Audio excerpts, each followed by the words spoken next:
వి gold trusted gold buyers తాకట్టులో ఉన్న బంగారాన్ని విడిపించి ఈ రోజు ఉన్న మార్కెట్ ధరకే కొనబడును. మరిన్ని వివరాలకు సంప్రదించండి 7710 ఎక్సైజ్ అధికారులు నిద్రపోతా ఉన్నారా, లేదంటే గవర్నమెంట్లో ఉన్నటువంటి ఇంటెలిజెన్స్ నిద్రపోతా ఉందా?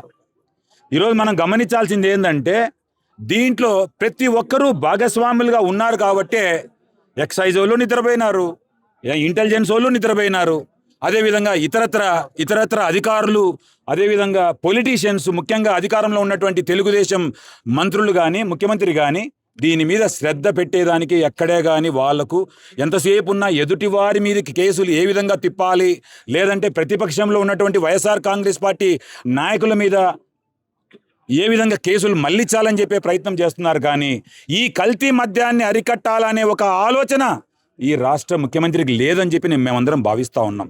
ఎందుకంటే ఇది పూర్తిగా ఆర్గనైజ్డ్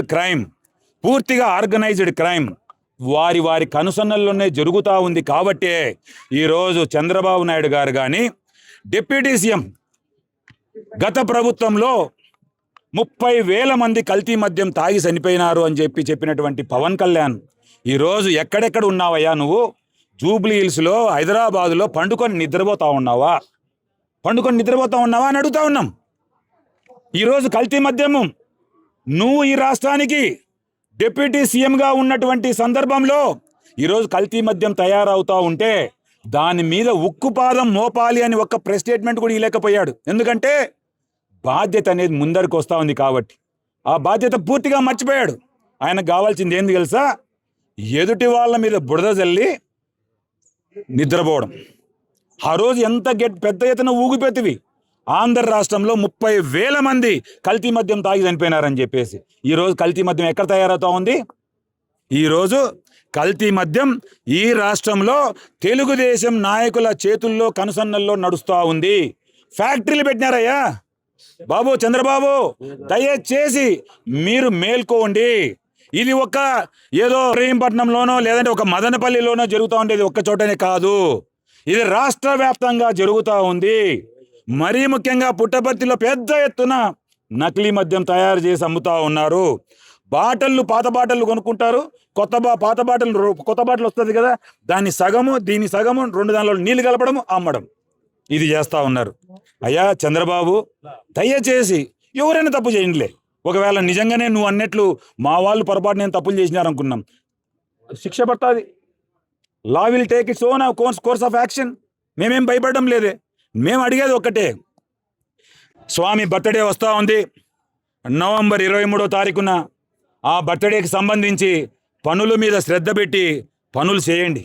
అంతేగాని నకిలీ మద్యము, వ్యభిచారము, లేదంటే గ్యాంబ్లింగు, లేదంటే అదేంది బంగాకు గంజాయిలు కూడా పిల్లోళ్ళని పెట్టి అమ్మిస్తూ ఉన్నారు. ఏమయ్యా పోయే కాలం ఇది? నేను 5 ఏళ్ళు ఎమ్మెల్యేగా ఉన్న రోజుల్లో నేను ఎంతసేపు ఉన్నా కూడా పుట్టపర్తిని ఎలా డెవలప్ చేయాలి, పుట్టపర్తికి ఏ ఇన్ఫ్రాస్ట్రక్చర్ తీసుకొని వస్తే ఏ విధంగా డెవలప్ అవుతుంది, పుట్టపర్తిని జిల్లా చేస్తే ఏ విధంగా డెవలప్ అవుతుంది, పుట్టపర్తికి నేషనల్ హైవేలు తీసుకొని వస్తే ఏ విధంగా డెవలప్ అవుతుంది, ఈ విధంగా ఆలోచించాం. కానీ మేము ఏ రోజు కూడా గంజాయి అమ్మిస్తే లెక్క వస్తుంది, గ్యాంబ్లింగ్ ఆడిస్తే లెక్క వస్తుంది, వ్యభిచారం ఆడిస్తే లెక్క వస్తుంది, లేదంటే బెల్ట్ షాపులు పెట్టి అమ్మిస్తే లెక్క వస్తుంది అనే ఆలోచన ఎందుకో ఇంత నీచమైన స్థితికి దిగజారాల్సినటువంటి అవసరం అయితే మాత్రం పల్లె రఘునాథ్ రెడ్డికి లేదని నేను భావిస్తూ ఉన్నా.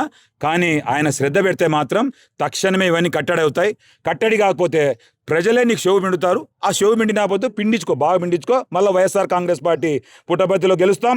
రాష్ట్రంలో కూడా జగన్మోహన్ రెడ్డి గారు ఒక ప్రభంజనంతో గెలవబోతున్నారు. ఈ రాష్ట్రంలో మళ్ళా 2029 ఎన్నికల్లో అని చెప్పి తెలియజేసుకుంటా ఉన్నా. దయచేసి దేశ విదేశాల్లో స్వామికి ఉన్నటువంటి పవిత్రతను కాపాడాల్సినటువంటి బాధ్యత ఈ పుట్టపర్తి నియోజకవర్గ ఎమ్మెల్యేగా పల్లె సింధూరమ్మ కూడా ఎంతో బాధ్యత ఉందని చెప్పి నేను భావిస్తా ఉన్నాను. ఆ బాధ్యతను విస్మరిస్తే ప్రజలే వాళ్ళకి తగిన గుణపాఠం చెప్తారని తెలియజేసుకుని సెలవు తీసుకుంటా ఉన్నాను. ఏమప్పా శ్రీధర్, నువ్వు తెలిసి మాట్లాడుతున్నావా, తెలియక మాట్లాడుతున్నావా, తెలియక మాట్లాడుతున్నావా? ప్రజలు అమాయకులే, వాళ్ళ చెవులో పూలు పెట్టుకున్నారు, ఏమి చెప్పినా నమ్ముతారని మాట్లాడుతున్నావా? నాకైతే అర్థం కావడం లేదు. ఏమయ్యా, చంద్రబాబు నాయుడు గారు జూబ్లీ హిల్స్లో పండుకు నిద్రపోతున్నారా?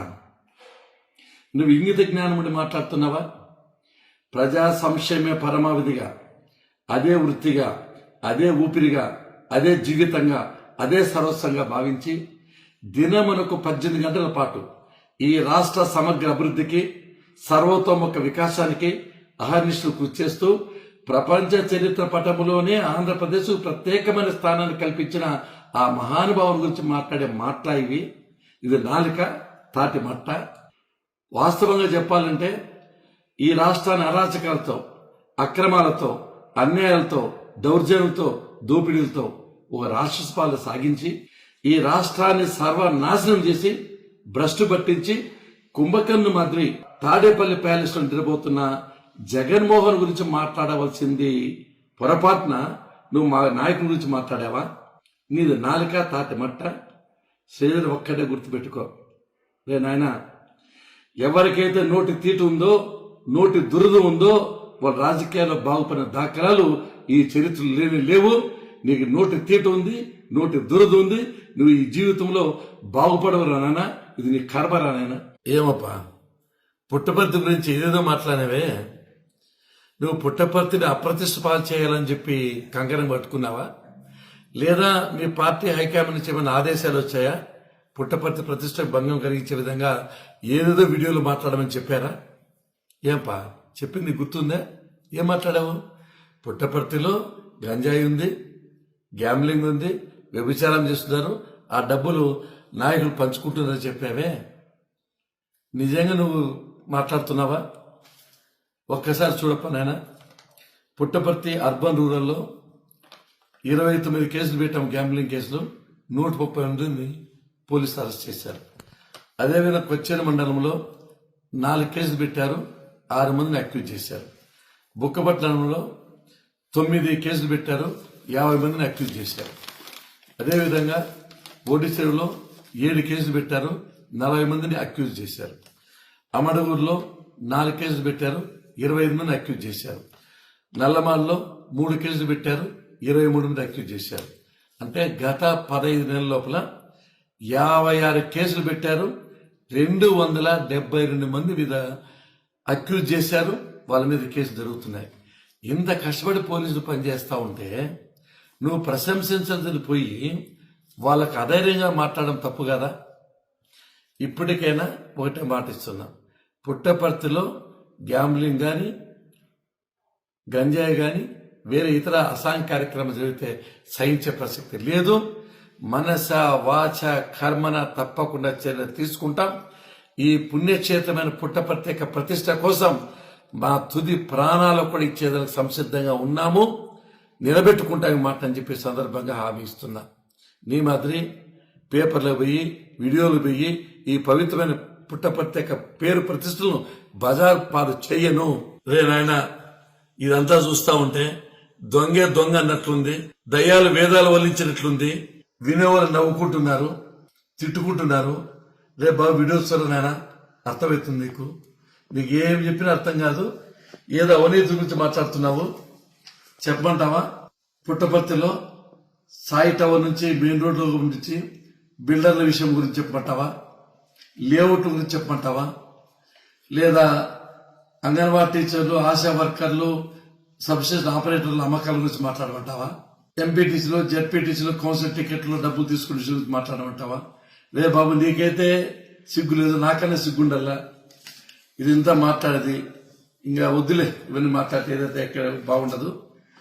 నీకంటే తెలియదు, కనీసం నేను అర్థం చేసుకుంటా. ఇంక ఇస్పిట్టే, నీకేదో నీ పరిస్థితి, నీ కర్మ నువ్వు అనిపించుకో. నీతో మాట్లాడేది వేస్ట్, నా స్థాయి తగ్గిపోతుంది. ఏమప్పా శ్రీధర్, ఒక రాజకీయవేత్తగా, విద్యావేత్తగా, నీకు పాఠాలు చెప్పిన గురువుగా ఓ మంచి సలహా ఇస్తా. అది వింటావా వినవా అనేది నీ ఇష్టం. రాజకీయాల్లో ఎప్పుడు కూడా వ్యక్తిగత విమర్శలు మంచివి కాదు, అవి రాజకీయ జీవితానికే హాని చేస్తాయి.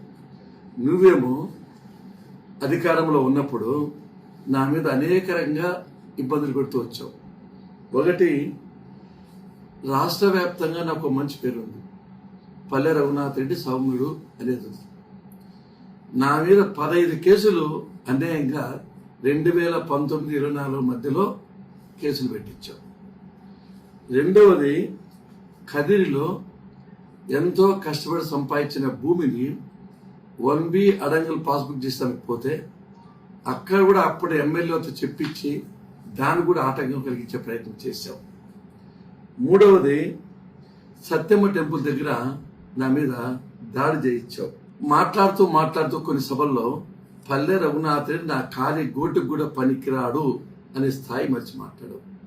శిశుపాలుడు ఏ విధంగా తప్పులు చేశాడో ఆ విధంగా నువ్వు తప్పులు చేస్తూ వస్తున్నావు. చివరికేమో శిష్యము తప్పదు.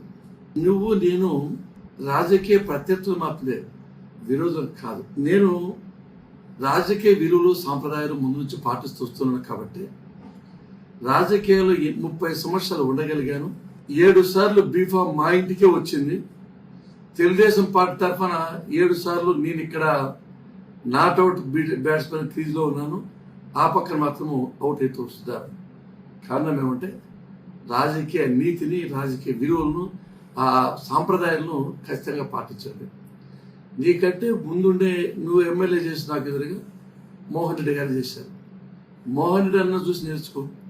ఏ రోజు కూడా ఆయన 5 నెలల టైంలో వ్యక్తిగత విమర్శించలేదు. రాజకీయ విమర్శ మాత్రమే చేస్తూ వచ్చాడు. పాలసీ మ్యాటర్లు మాత్రమే విభేదిస్తూ వచ్చాడు.